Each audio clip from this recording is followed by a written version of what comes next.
നമ്മൾ പരിശോധിക്കുന്നത് കണക്കിൽ പിടിച്ചു നിൽക്കാൻ കഴിയുമോ എന്നാണ്. കണക്കിൽ പിടിച്ചു നിൽക്കാൻ കഴിയില്ല എന്ന് തന്നെയാണ് എൻ്റെ വാദം. ഇന്ന് മുഖ്യമന്ത്രി തൃശ്ശൂരിൻ്റെ കണക്കാണ് അവതരിപ്പിച്ചത്. പക്ഷേ അദ്ദേഹം ബോധപൂർവം പറയാതെ പോയ കണക്ക് കണ്ണൂരിൻ്റെ കണക്കാണ്. ഞാൻ അവിടെ നിന്ന് തുടങ്ങാം. കണ്ണൂരിൽ കല്യാശ്ശേരി, പയ്യന്നൂർ, തൃക്കരിപ്പൂർ, ഉദുമ, കാഞ്ഞങ്ങാട്. ഞാനിതിൽ കല്യാശ്ശേരി എടുക്കാം, തൃക്കരിപ്പൂരും. കല്യാശ്ശേരിയിൽ എന്താ സംഭവിച്ചത്? CPM-ന്റെ കോട്ടയാണ് എന്ന് ഓർമ്മിക്കണം. കല്യാശ്ശേരിയിൽ BJP വോട്ട് 9,854 നിന്ന് 17,688 ഉയർന്നിരിക്കുന്നത്. എന്ന് പറഞ്ഞാൽ 100% വർധനമാണ് കല്യാശ്ശേരി പോലെ ഒരു മണ്ഡലത്തിൽ BJPക്ക് ഗുണകരമായി. കോട്ടയിൽ CPM-ന്റെ വോട്ട് ബേസ് ഏതാണെന്ന് അറിയാമോ? തീയ വിഭാഗത്തിൽപ്പെട്ട വോട്ട് ബേസാണ് കല്യാശ്ശേരിയിൽ. നോക്കൂ, പയ്യന്നൂരിൽ പാർട്ടിയുടെ വോട്ട് 9,268 നിന്ന് 18,466 വർദ്ധിച്ചു. 200% വർധനമാണ്. 200%, ചെറിയ കണക്കല്ല. 200% വർധനവ് ആയി വർദ്ധിക്കുന്നു. 9,198. ഇനി തൃക്കരിപ്പൂരിൽ BJP വോട്ടുകൾ 8,682 നിന്ന് 17,085 ആയിട്ട് വർദ്ധിക്കുന്നു. തൃക്കരിപ്പൂര് ഈ 3 മണ്ഡലങ്ങളുടെ ഒരു ടെസ്റ്റ് ഡോസ് ആയിട്ട് എടുക്കുകയും ആലപ്പുഴ കൂടി ഒരു ടെസ്റ്റ് ഡോസ് ആയിട്ട് എടുക്കുമ്പോഴാണ് നേരത്തെ ഉണ്ണി ബാലകൃഷ്ണൻ സൂചിപ്പിച്ച ആശയാടിസ്ഥാനത്തിൽ എന്താണ് കേരളത്തിലെ സമുദായങ്ങളിൽ സംഭവിച്ചുകൊണ്ടിരിക്കുന്ന ഷിഫ്റ്റ് എന്ന് മനസ്സിലാവൂ. കൃത്യമായി ഉണ്ണി ബാലകൃഷ്ണൻ സൂചിപ്പിച്ചതുപോലെ 2015 സമത്വ മുന്നേറ്റ യാത്രയിൽ മറ്റൊരു സ്റ്റേറ്റ്മെന്റ് വെള്ളാപ്പള്ളി നടേശന്റെ ഭാഗത്തുനിന്നുണ്ടായി. ഓർമ്മിക്കുന്നുണ്ടാവും പ്രിയപ്പെട്ട പ്രേക്ഷകർ. മാൻഹോളിൽ വീണ് മരിച്ച നൗഷാദ്. ആ നൗഷാദിനെ കുറിച്ച് അന്ന് വെള്ളാപ്പള്ളി നടേശൻ പറഞ്ഞൊരു സ്റ്റേറ്റ്മെന്റിൽ 2 പാർട്ടികളിൽ നിന്നും പ്രതികരണം വന്നു. അന്ന് VM സുധീരൻ പ്രതികരിച്ചു, അറസ്റ്റ് ചെയ്യണം. അന്ന് ആഭ്യന്തര വകുപ്പ് കൈകാര്യം ചെയ്യുന്നത് രമേശ് ചെന്നിത്തലയാണ്. അന്ന് VS അച്യുതാനന്ദനും പ്രതികരിച്ചു. ആ സ്റ്റേറ്റ്മെന്റ് ഇങ്ങനെയായിരുന്നു: നൗഷാദിന് കോമ്പൻസേഷൻ കിട്ടിയത് 2 പേരെ മാൻഹോളിൽ നിന്ന് രക്ഷിക്കാനുള്ള ശ്രമത്തിനിടയിലാണ്. ഈ നൗഷാദ് മാൻഹോളിൽ ഓട്ടോ ഡ്രൈവറാണ്, ഒരു സാധാരണ ഓട്ടോ ഡ്രൈവറാണ്. അന്ന് വരെ കേരളം നൗഷാദിന്റെ മതം തിരിഞ്ഞു പോയിട്ടില്ല. അല്ലെങ്കിൽ നൗഷാദിന് മതമുള്ളത് കൊണ്ടാണോ അന്ന് അക്കാലത്തിൽ കോമ്പൻസേഷൻ കൊടുത്തത് എന്നതിന് ആരും അന്വേഷിച്ചില്ല. അപ്പോൾ കേരളത്തിൽ നിന്ന് പുറത്തുനിന്നുള്ള തൊഴിലാളികൾ ഒരു മാൻഹോളിൽ വീണ് മരിച്ചപ്പോൾ ആ മാൻഹോളിൽ വീണ് അവരെ രക്ഷിക്കാൻ വേണ്ടിയിട്ട് ശ്രമിച്ച ഒരു മലയാളി രക്ഷാപ്രവർത്തനം നടത്തി അതിൽ മരണപ്പെടുമ്പോൾ അയാൾക്ക്, അദ്ദേഹത്തിൻ്റെ കുടുംബത്തിന് കോമ്പൻസേഷൻ പ്രഖ്യാപിച്ചത് അദ്ദേഹം ഒരു മുസ്ലിം ആണെന്ന് മാത്രമല്ല, ഒരു വാചകം കൂടി പറയുന്നു: ഒരു മുസ്ലിമായെങ്കിലും ജനിക്കാൻ എനിക്ക് കൊതി തോന്നുന്നു എന്നാണ് വെള്ളാപ്പള്ളി നടേശൻ പറഞ്ഞത്. കേരളത്തിൻ്റെ സാമൂഹിക നവോത്ഥാന ചരിത്രത്തിൽ നാം ഇന്നേ വരെ കേട്ടിട്ടില്ലാത്ത ഇത്തരം വൃത്തികേട് പറഞ്ഞൊരു മനുഷ്യനെ പിന്നീട് LDF സർക്കാർ എവിടെ പ്രതീക്ഷിച്ചെന്നറിയാമോ? നവോത്ഥാന സമിതിയുടെ ചെയർമാനായിട്ടാണ്. നോക്കൂ, കേരള ചരിത്രത്തിൽ സംഭവിച്ചിരിക്കുന്നത് ആകസ്മികമല്ല ഉണ്ണി ബാലകൃഷ്ണൻ. കേരളത്തിൽ ഞാൻ വിശ്വസിക്കുന്നത് 10 വർഷങ്ങൾക്ക് മുമ്പ് ഈ വെള്ളാപ്പള്ളി നടേശൻ്റെ സ്റ്റേറ്റ്മെൻറ്റിലുണ്ട് ഈഴവ സമുദായത്തിനും ഒപ്പം ആ ഈഴവ സമുദായത്തെ പ്രതിനിധീകരിക്കുന്ന വിഭാഗത്തിനും സംഭവിക്കാൻ പോകുന്ന ആശയപരമായ വ്യതിചലനത്തിൻ്റെ സൂചന. പക്ഷേ അന്ന് VS അച്യുതാനന്ദൻ പറഞ്ഞത് കേട്ടില്ല, അറസ്റ്റ് ചെയ്തില്ല. VM സുധീരൻ പറഞ്ഞതും കേട്ടില്ല. ഒടുവിൽ പിന്നീട് ഈ വെള്ളാപ്പള്ളി നടേശനെയാണ് നവോത്ഥാന സമിതിയുടെ അധ്യക്ഷ പദത്തിലേക്ക് കൊണ്ടുവരുന്ന ഒരു സാഹചര്യമുണ്ടായത്. അതിനുള്ള കണക്കാണ് ഇപ്പോൾ വീട്ടിയിരിക്കുന്നത്. ആ സമുദായം ഒന്നാകെ ഇറങ്ങിപ്പോവുകയാണ്.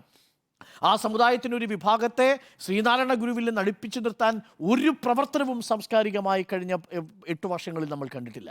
ആ സമുദായം എങ്ങനെയാണ് ഇടതുപക്ഷത്തോടൊപ്പം ചേർന്ന് നിൽക്കേണ്ടത് എന്നുള്ളതിന് ആശയപരമായി അവരെ ഏതെങ്കിലും തരത്തിൽ സ്വാധീനിക്കാനുള്ള ഒരു ശ്രമവും കണ്ടില്ല. നമ്മളിപ്പോഴും ചർച്ച ചെയ്യുന്നത് എങ്ങനെയാണ് സമുദായങ്ങൾക്ക് ലഭിക്കുന്ന സ്കീമുകളെക്കുറിച്ച്, സമുദായങ്ങൾക്ക് ലഭിക്കുന്ന സ്കൂളുകളുടെ എണ്ണത്തെക്കുറിച്ച്, ആ സമുദായങ്ങൾക്ക് ലഭിക്കുന്ന ഇളവുകളെക്കുറിച്ച്. അങ്ങനെയല്ല.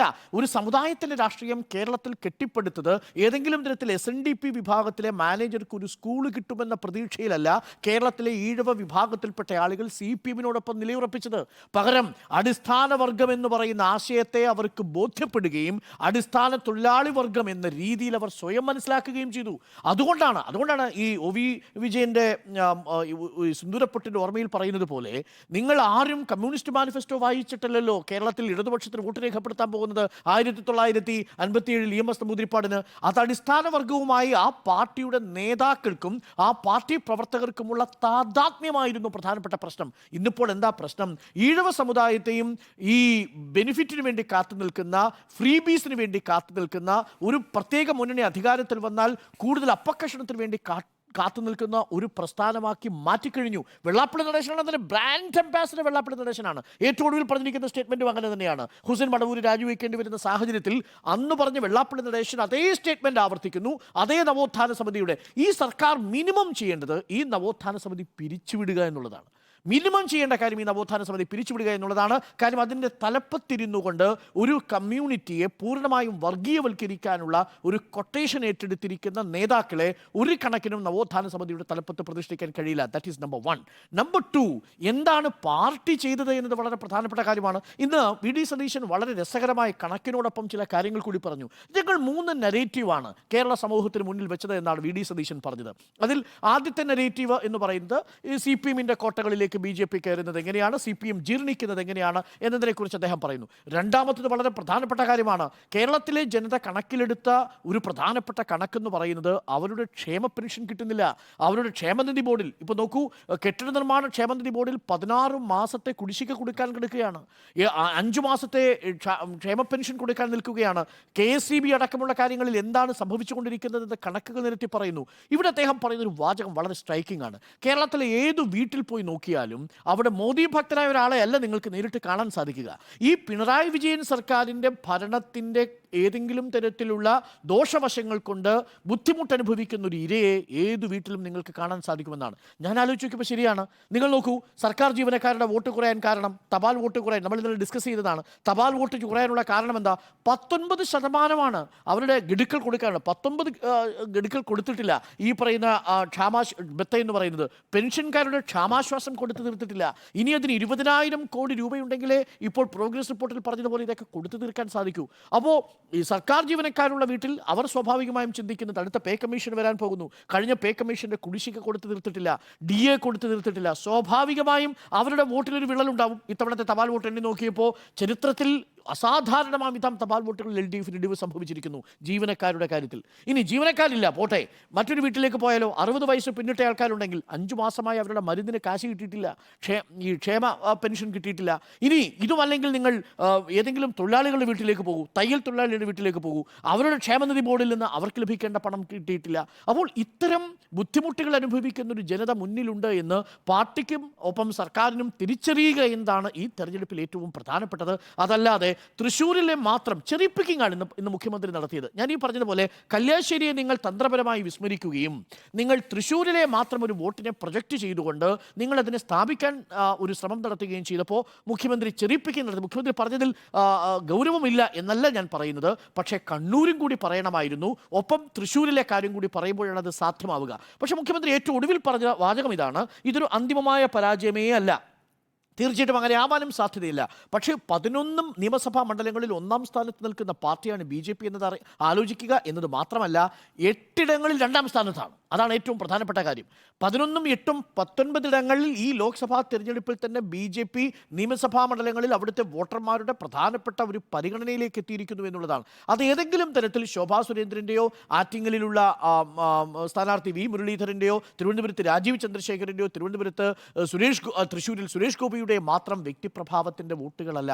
ആശയപരമായി കേരളത്തിൻ്റെ വോട്ട് ബാങ്കിൽ ഒരു ട്രാൻസ്ഫർ സംഭവിച്ചിരിക്കുന്നു, അതൊരു ഷിഫ്റ്റ് സംഭവിച്ചിരിക്കുന്നു.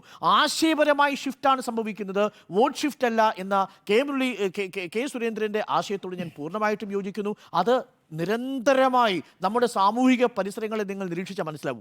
ക്ഷേത്രങ്ങൾ വഴിയാണെങ്കിലും സാമുദായിക സംഘടനകൾ വഴിയാണെങ്കിലും അത് വളർത്തിയെടുക്കുന്ന രാഷ്ട്രീയം എന്ന് പറയുന്നത് ആ അർത്ഥത്തിലുള്ള സാമൂഹികമായിട്ടുള്ള ഒരു എഞ്ചിനീയറിങ്ങിനെ സാധ്യമാക്കുന്ന രീതിയിലാണ് വളർത്തിയെടുത്തുകൊണ്ടിരിക്കുന്നത്. അതുകൊണ്ടാണ് ഇപ്പോൾ CPM-നോടൊപ്പം ചിന്തിക്കാൻ കഴിയുന്ന ഒരു ആൾട്ടർനേറ്റീവായ ഒരു സാധ്യതയായി BJP കൂടി വോട്ടർമാർ പരിഗണിക്കുന്നത് എന്നാണ് ഞാൻ മനസ്സിലാക്കുന്നത്. അതുകൊണ്ട് ഇത് കേവലം ഏതെങ്കിലും ഒരു അസംബ്ലി നിയോജക മണ്ഡലത്തിലെ വോട്ടിനെ മാത്രം കണക്കാക്കിക്കൊണ്ട് നടത്തേണ്ട വിശദമായ ഒരു പഠനം ല്ല. പകരം ഓരോ ഗ്രാമത്തിലും ഓരോ ബൂത്തിലും എന്താണ് സംഭവിക്കുന്നത്, അവരുടെ ആശയവിശ്വാസ പ്രമാണങ്ങളിൽ സംഭവിച്ചിരിക്കുന്ന മാറ്റം എന്താണ് എന്നുള്ളത് പ്രധാനപ്പെട്ട കാര്യമാണ്. തളിപ്പറമ്പിലൊക്കെ ഒരു പ്രധാനപ്പെട്ട കാര്യം, ഞാൻ തളിപ്പറമ്പിലെ വോട്ടിൻ്റെ ഷിഫ്റ്റ് നമ്മളെ അത്ഭുതപ്പെടുത്തുന്നതാണ്. തളിപ്പറമ്പിലെ കാര്യമാണെന്ന് പറഞ്ഞു, പാർട്ടി സെക്രട്ടറിയുടെ വോട്ട് ബേസ് ആണ്. അവിടെ ഓരോ ഗ്രാമത്തിലും വായനശാലകൾ 3, 4, 5, 6 വായനശാലകളുള്ള സ്ഥലമാണ്. ധാരാളം വായിക്കുകയും ധാരാളം ചിന്തിക്കുകയും ചെയ്യുന്ന, ഇപ്പോൾ മയ്യിൽ പോലെയുള്ളൊരു ഗ്രാമത്തിലൊക്കെ ഞാൻ പോയിട്ടുണ്ട്. അവിടെ നിങ്ങൾക്ക് വീട്ടിൽ വിരുന്നിന് വരുന്ന വരുന്ന ആളുകൾ പുസ്തകം സമ്മാനമായി കൊടുക്കുകയും ഗൃഹപ്രവേശനത്തിന് പോകുന്ന സമയത്ത് അവിടെ ആഘോഷങ്ങൾക്കൊപ്പം പുസ്തകത്തെക്കുറിച്ച് ചർച്ച ചെയ്യുകയും ചെയ്തൊരു കൾച്ചറുള്ള പ്രദേശമാണ്.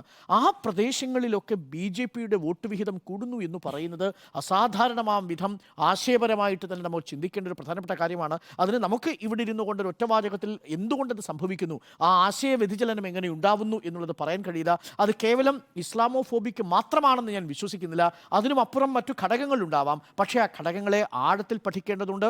കണക്കുകൊണ്ട് മാത്രം പഠിച്ചു നിർത്താനോ ഇസ്ലാമോഫോബിക് എന്നൊരു സിംഗിൾ നരേഷനിൽ പഠിക്കാവുന്നതോ അല്ല കേരളത്തിൽ ഈ തിരഞ്ഞെടുപ്പിൽ സംഭവിച്ചിരിക്കുന്ന സാമുദായിക വോട്ടുകളുടെ ഷിഫ്റ്റിംഗ് എന്നുള്ളത്. അത് വളരെ പ്രധാനപ്പെട്ടതാണ്. ഞാൻ ഇന്നലെ പറഞ്ഞതുപോലെ ഇടമലക്കുടിയിൽ CPM-നോടൊപ്പം പിടിച്ചു നിൽക്കാനുള്ള ശേഷി BJP മെമ്പർമാർക്ക് ഉണ്ടാവുന്നത്, അവരിൽ വിശ്വാസമുള്ള ഒരു സമൂഹമായ ആദിവാസി ഗോത്രമേഖല മാറുന്നത് ചെറിയ കാര്യമല്ല.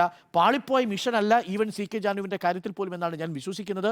1 ലക്ഷം വോട്ടാണ് K സുരേന്ദ്രൻ അവിടെ കൂട്ടിയിരിക്കുന്നത്, വർധന ഉണ്ടാക്കിയിരിക്കുന്നത് വയനാട്ടിൽ. അപ്പോൾ അതുകൊണ്ട് ഈ സമുദായങ്ങളുടെ ഷിഫ്റ്റ് എന്നുള്ളത് വളരെ പ്രധാനപ്പെട്ട കാര്യമാണ്. അത് ആശയപരമായ ഷിഫ്റ്റാണ്. കണക്കുകൊണ്ട് മാത്രം നമുക്ക് വിശദീകരിക്കാനോ പഠിക്കാനോ കഴിയാത്തൊരു കാര്യമാണ്. കണക്കൊരു ടൂൾ മാത്രമാണ് എന്നതാണ് എൻ്റെ ടേക്ക്.